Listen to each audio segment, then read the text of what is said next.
بيت الخلافة قام يا خلاني، صرح مهيب ثابت الأركان، حصن حصين لا يضام نزيله، فاسعوا بعزم صادق الوجدان. بسم الله الرحمن الرحيم. أعزائي المشاهدين، السلام عليكم ورحمة الله وبركاته. أهلا بكم في نقل لأنشطة أمير المؤمنين حضرة ميرزا مسرور أحمد الخليفة الخامس للمسيح الموعود أيده الله تعالى بنصر عزيز لهذا الأسبوع. وفي هذه النشرة يشرفنا أن نقدم لكم ما جاء في اللقاء الذي عقده حضرته نصره الله مع عدد من أعضاء مجلس خدام الأحمدية في الولايات المتحدة الأمريكية الأسبوع الماضي. يوم الأحد 5 يناير كانون الثاني الجاري تشرف الخدام القادمون من جنوب شرق الولايات المتحدة بلقاء حضرة أمير المؤمنين أيده الله تعالى بنصره العزيز، وخلال اللقاء أتيحت الفرصة لجميع الخدام لتقديم أنفسهم وطلب إرشادات أمير المؤمنين حول مواضيع تتعلق بدينهم والقضايا المعاصرة. پیارے حضور، ہم اپنے نوجوانوں کو کیسے سمجھائیں کہ مسلم اور احمدی پہچان پر فخر کریں اور چاہے سوسائٹی کا دباؤ یا دوستوں کا سلوک الگ ہو؟ زیادہ تر اب جو آئی ہے نا نئی نسل، وہ تو امیگرینٹس ہی آ رہے ہیں نا، کوئی تھائی لینڈ سے، کوئی سری لنکا سے، کوئی نیپال سے، کوئی ملیشیا سے. ان سے کہو کیوں نکلے تھے پاکستان سے؟ اس لیے نکلے تھے کہ وہاں تمہیں مذہب کی آزادی نہیں تھی. یہاں آ کے تم کم از کم اپنے آپ کو مسلمان اپنے ڈکلیئر کر سکتے ہو. جو اس طرح کے امیگرینٹس آئے ہیں ان کو تو اس طرح سمجھاؤ کہ تم لوگ یہاں آئے ہو ایک احمدی کی حیثیت سے، تاکہ مسلمان ہونے کی آزادی ہو اور پریکٹس کرو. اس لیے اپنے آپ پہ اس فخر کرو کہ تم مسلمان ہو. جو دوسرے یہاں پیدا ہوئے ان کو کہو کہ اسلام وہ مذہب ہے جو اللہ تعالیٰ نے کہا ہے آخری مذہب، شریعت بڑا کمپریہنسو، ہر چیز اس میں موجود ہے. اس لیے کسی قسم کے کمپلیکس کی ضرورت نہیں. کوئی مذہب نہیں دنیا میں اس وقت جس کی جو شریعت ہے اور جو ان کی کتاب ہے وہ اوریجنل فارم میں ہو سوائے قرآن کریم کے. اس کا مطلب ہے کہ قرآن کریم ایک ایسی کتاب ہے جس کو اللہ تعالیٰ نے کہا تھا کہ اس کو میں یہ پرزرو رہے گی ہمیشہ اور انٹیکٹ رہے گی، اور اللہ تعالیٰ نے اس بات کے مطابق کیا ہے. اس لیے ہمیں اس بات پہ فخر ہونا چاہیے کہ ہماری شریعت یہ ایک ایسی ہے جو اوریجنل فارم میں 1400 سال سے قائم ہے، ٹھیک ہے، اور بڑی کمپریہنسو اس میں تعلیم دی گئی ہے، ہر چیز کو اس نے کور کر لیا ہے. اس پہ ہمیں کسی قسم کا کمپلیکس نہیں ہونا چاہیے. دنیا دار سمجھتا ہے کہ ہم نے دنیا کما لی، اور دنیا کے پیچھے چل کے بعض دفعہ کمپلیکس میں لوگ آ جاتے ہیں. لیکن اسلام کی تعلیم ایسی ہے جس نے ہر قسم کی تعلیم دی ہے. دین کی بھی تعلیم دی، دنیا کی تعلیم دی، سائنس کی بھی تعلیم دے دی قرآن شریف میں، بزنس کی بھی تعلیم دے دی، اور جو خدمت انسانیت کی وہ بھی تعلیم دے دی. تو اتنی کمپریہنسو تعلیم ہے کہ جس کا کوئی اور مقابلہ ہی نہیں کر سکتا. قرآن شریف میں اللہ تعالیٰ نے کہہ دیا کہ لوگ سوال کرتے ہیں لوگ کہ کیسی کتاب ہے جس نے ہر چیز کو کور کر لیا ہے. تو ایسی کتاب کو ماننے والے جو ہوں ان کو کسی کمپلیکس کی ضرورت کیا ہے؟ اس لیے ضروری ہے کہ ہم اللہ کا شکر کریں کہ ہم مسلمان ہیں اور احمدی مسلمان ہیں. اس زمانے میں جو اللہ تعالیٰ نے وعدہ کیا تھا مسیح موعود کو بھیجنے کا، اس کو ہم نے مان لیا. اس لیے ہمیں کسی قسم کے کمپلیکس کی ضرورت نہیں، بلکہ ہم نے دنیا کو اپنے پیچھے چلانا ہے. ہم نے گائیڈ بننا ہے اور دنیا کو اپنے پیچھے چلانے والا بنانا ہے. اس لیے اس کمپلیکس کو چھوڑو. تو اس طرح مختلف سچویشن میں دیکھو کس قسم کا اس کا سوال اٹھتے ہیں تو ان کو جواب دو، ان کو ٹیکل کرو. مربیان سے پوچھو، نہیں ان کو سمجھ آتی جہاں مجھے پوچھو. ٹھیک، جزاک اللہ جی. السلام علیکم. What carries more weight on the day of judgment, our good deeds or our faith? See, both are very important. Allah Ta'ala says that whatever you believe, you practice on it. If you say I'm a Muslim, and if you are not offering 5 daily prayers, then you are not following the instructions and commandment of Allah Ta'ala. Because Allah Ta'ala says that I have created jinn or human being, whether they are well-off, affluent people or ordinary, normal people, all of them have been created by Allah Ta'ala to obey His commandments and worship Him. So it is also very important to worship Allah Ta'ala. And at the same time, Allah Ta'ala says that your prayers will not be accepted if you are not discharging your duties towards your fellow beings. And you are not giving due rights to your fellow beings. So that is also very important. So, if you are not speaking truth, you are a liar, then Allah says, it is not a good deed. If you are not serving humanity, then Allah says, I am not happy with you. If you are not serving your parents, Allah Ta'ala says, I will not accept your prayer then. And if you are not dealing with your fellow beings properly and living with them amicably, then Allah Ta'ala says, oh, I will not accept your prayer even. So both of them are important. So Allah Ta'ala says, this is why Hazrat Masih Maud says that I have come for two main purposes. One, to bring mankind closer to their Creator. And secondly, to let them understand their duties they owe towards their fellow beings. Right? So these are the two things we have to follow. So Allah Ta'ala says that if you do both of these things, then you will be perfect Muslim and I will be happy with you. ہمارے جو خدام تبلیغ کرنے سے گھبراتے ہیں، ہم انہیں کیسے تبلیغ کی طرف راغب کر سکتے ہیں؟ بیچارے گھبراتے اس لیے ان کو علم نہیں ہے، تو اس لیے گھبراتے ہوں گے نا. یا دیکھو نالج کی کمی، یا یہ کمپلیکس کہ ہم کریں گے تو لوگ مذاق اڑائیں گے ہمارا، یا یہ خوف کہ ہمیں کہیں مار مور نہ پڑ جائے تبلیغ کرنے سے. وہ کہتے ہیں کہ بڑے ریڈیکل مسلم ہے یہ بڑا اور اس کو مارو، یا پولیس سے ڈر کے مارے یا لوگوں سے ڈر کے مارے. تو ان کو کمپلیکس کو دور کرو، ان کو بتاؤ کہ ہماری تعلیم کیا ہے. اور اللہ تعالیٰ نے ہمیں اس لیے پیدا کیا ہے کہ ہم اللہ کے پیغام کو دنیا میں بس سمجھائیں. اور اللہ تعالیٰ کا پیغام کیا ہے؟ پہلے تو محبت، پیار، امن اور سروس ٹو ہیومینٹی. تو یہ ہمارے پیغام ہیں. ان سے تبلیغ کرنے کے طریقے ہیں. ایک ایتھیسٹ ہے، اس کو تم کو جماعت احمدیہ سچی ہے، وہ کہے ہوگی سچی، مجھے اس سے کیا. تو یہ تبلیغ نہیں ہے. ایتھیسٹ کو کہنا پڑے گا کہ ہمیں قرآن شریف کہتا ہے کہ ہیومینٹی کی خدمت کرو، اپنے ساتھیوں کی خدمت کرو، جس طرح میں نے اس کو بتایا ابھی ہیں، اور ان کے ساتھ اچھا سلوک کرو، ماں باپ کی عزت کرو، ہیں، اپنے دوستوں کا خیال رکھو، اپنے ہمسایوں کا خیال رکھو. تو یہ چیزیں یہ ہمیں تعلیم دیتے ہیں. وہ پھر قریب آئیں گے. پھر ان کو بتاؤ کہ یہ اسلام کی تعلیم ہے اور یہ ہمیں اللہ تعالیٰ نے دی ہے قرآن کریم میں. تو اس طرح تبلیغ کے مختلف طریقے ہیں. ان کو طریقے سمجھانے پڑیں گے، کس انوائرمنٹ میں رہتے ہیں، کس لوگوں کے ساتھ ان کا انٹریکشن ہے. جو لا مذہب ہے ان کے ساتھ اور تبلیغ کا ذریعہ ہے. ان کو تم کہو اللہ تعالیٰ ایک ہے، کہا ٹھیک ہے، میں تو مانتا ہی نہیں اللہ تعالیٰ ایک ہوگا، یا ایک ہو یا چار ہو، ہمیں سے کیا. نہ ہم عیسائیت کو مانتے ہیں، یہودیت کو مانتے ہیں، نہ اسلام کو مانتے ہیں. تو مختلف سچویشن میں مختلف طریقے ہیں جو تبلیغ کے کرنے ہوں گے.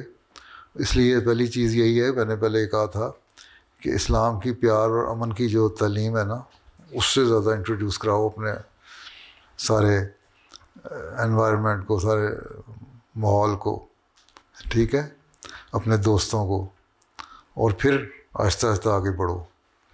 تو اس طرح ان میں کمپلیکس بھی دور ہوگا.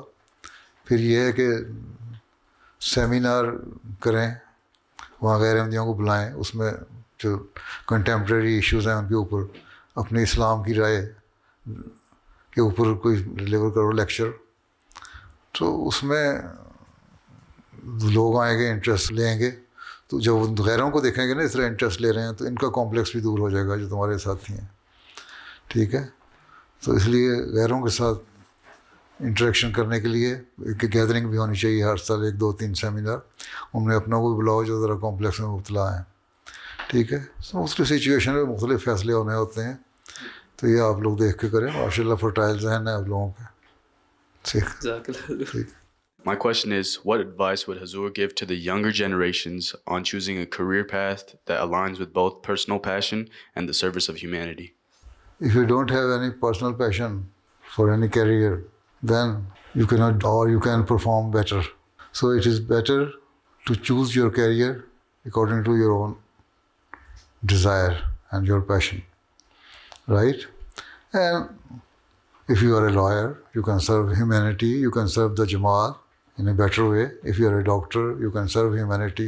If you are a teacher, you are serving humanity. If you are an engineer, the same. So different professions have different values, right? And all of them are very important. So if you not think that if you choose this career, we shall not be useful for the Jamaat. It is your personal ambition which makes you to serve the Jamaat. Whichever career you have chosen or you are working in, it is up to you. But the first thing you should see that your personal interest. And whenever you are choosing your career according to your personal interest, you should prefer one thing, that it should not take you away from the basic teachings of Islam, right? And it should not hinder you from offering your daily prayers. And it should not stop you to serve humanity. If you consider all these things, then every career is good. وسأل أحد الخدام حضرة أمير المؤمنين عن سياسات الهجرة الصارمة التي تطبقها الدول الغربية والتي لا تسمح إلا للعمال المهرة بالدخول إلى بلادهم، كما ذكر أن هناك شركات كبيرة لها تأثير كبير على الاقتصاد والسياسة. پہلی چیز تو یہ ہے کہ ہمیں اگر پڑھے لکھے ہوں لوگ، چاہے وہ انڈین ہے یا پاکستانی ہے یا کوئی بھی ہے، امیگرینٹس جو ہیں، if they are well educated, then they will be absorbed in that environment, and even government officials will accept you.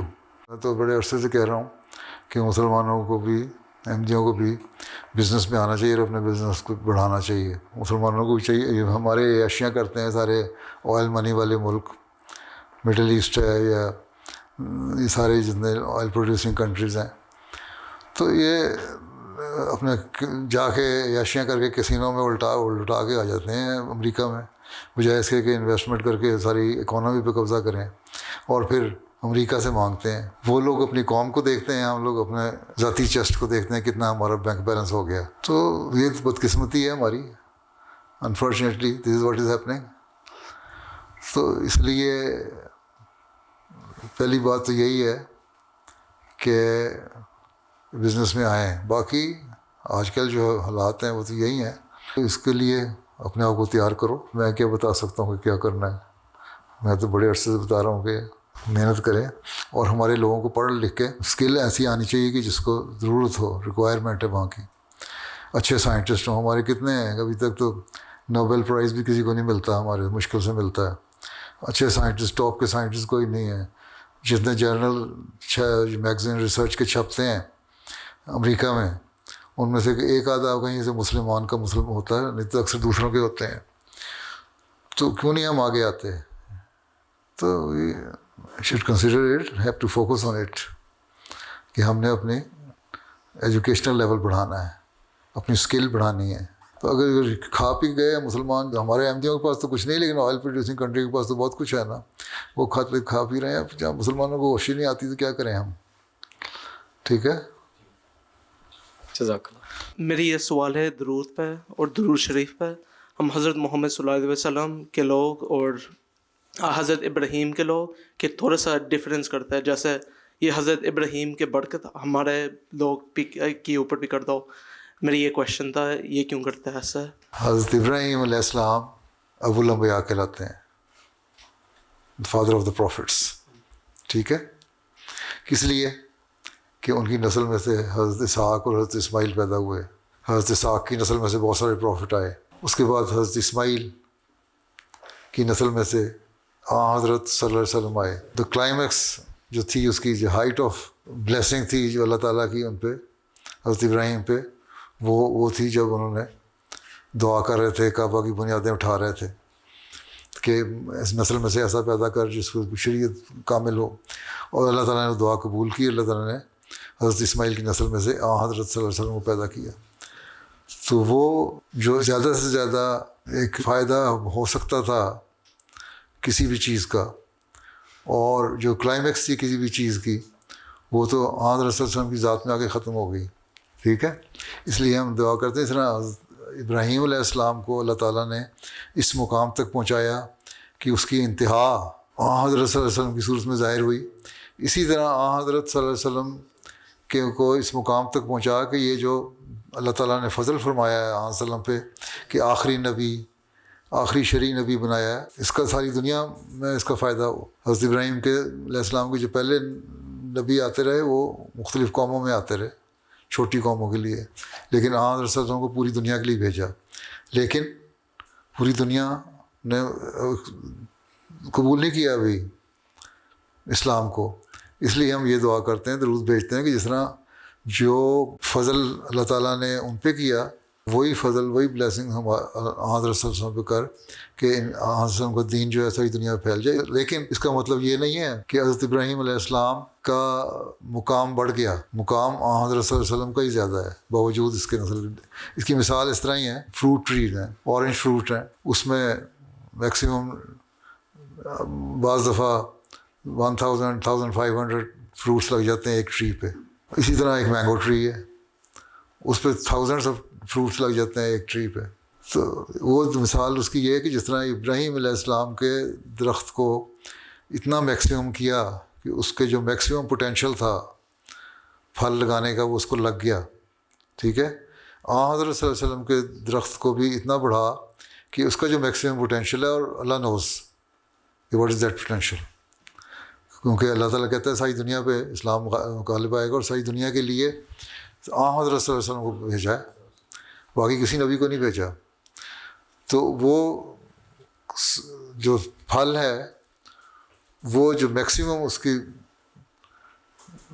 جو پوٹینشیل ہے اس تک وہ پہنچ سکے, یہ مراد ہے. اس کی مثال اس لیے دی کہ اس وقت دنیا میں نبیوں کی جو ہسٹری ہے اس میں حضرت ابراہیم علیہ السلام ہی ایسے ہیں جن کے نسل میں سے نبی پیدا ہوئے, اور سب سے بڑھ کے حضرت صلی اللہ علیہ وسلم پیدا ہوئے. اور حضرت صلی اللہ علیہ وسلم پیدا ہونے کے بعد ابراہیم علیہ السلام کا جو میکسیمم جو ایک رکھا ہوا تھا الٹیمیٹ پرپس تھا, وہ تو پورا ہو گیا ان کی دعا کا. ٹھیک ہے,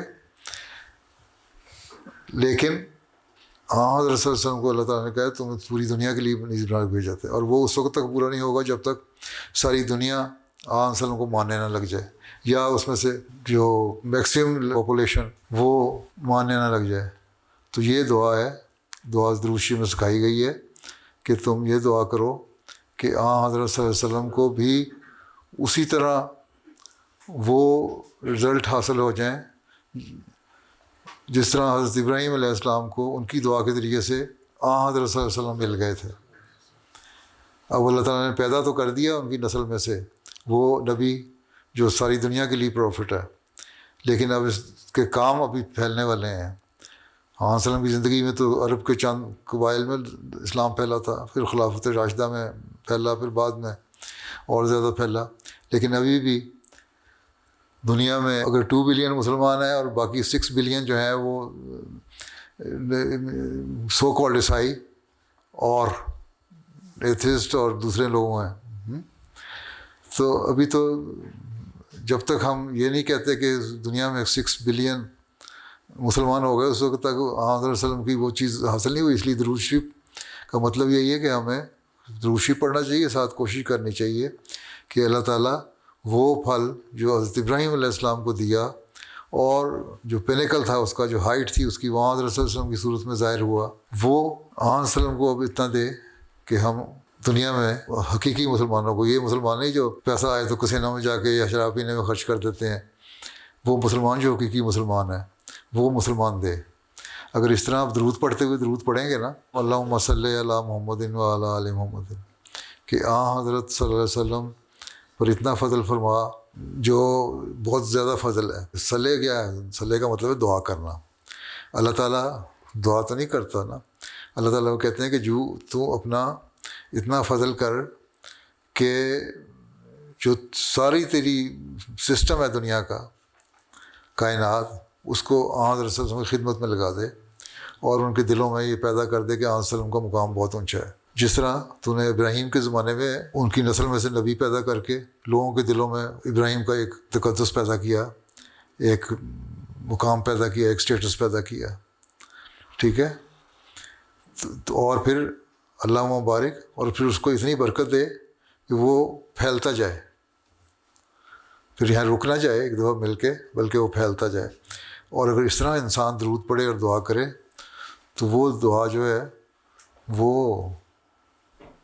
پھر ایسی ہے کہ مسلمان، حقیقی مسلمان کو آرام سے نہیں بیٹھنے دے گی. وہ کوشش کرے گا کہ میں ان دعا کے ساتھ کوشش بھی کروں کہ لوگوں کو بھی آن وسلم کے سائے کے نیچے لے کے آؤں. My question is, in the last episode of This Week with Hazur, Hazur mentioned that the ultimate destiny, the ultimate objective for Ahmadi men and for women is to spread and teach the message of Ahmadiyat. How should we prepare ourselves to complete this journey? Do you offer 5 daily prayers? Ji. Yes. Then pray in your prayers that Allah Ta'ala help you to attain this target or objective, and read the Holy Quran and know the meaning of it, the translation of it, and the commentary of it, and try to practice on all the commandments and injunctions given in the Holy Quran, right? Then, if you are a practicing Muslim and practicing on all the commandments and injunctions given in the Holy Quran by Allah Ta'ala, and following the Sunnah of the Holy Prophet Sallallahu Alaihi Wasallam, then you will be a perfect Muslim. And if you are a perfect Muslim and praying at the same time, Allah Ta'ala will help you. ٹھیک ہے. تو this will also help you to spread the message of Islam and Ahmadiyat. Ahmadiyat, message of Ahmadiyat is what? Message of Islam, the true Islam. So this is how you can spread the message of Islam.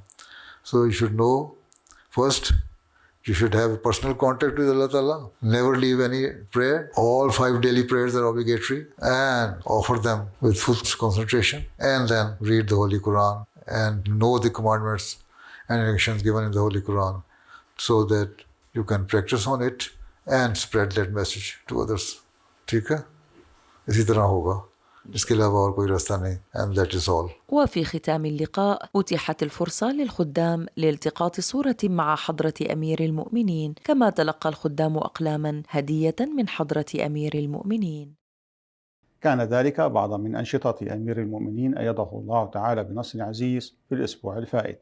أما الآن فمع ملخص لخطبة الجمعة الماضية التي ألقاها حضرته نصره الله من مسجد مبارك. بسم الله الرحمن الرحيم.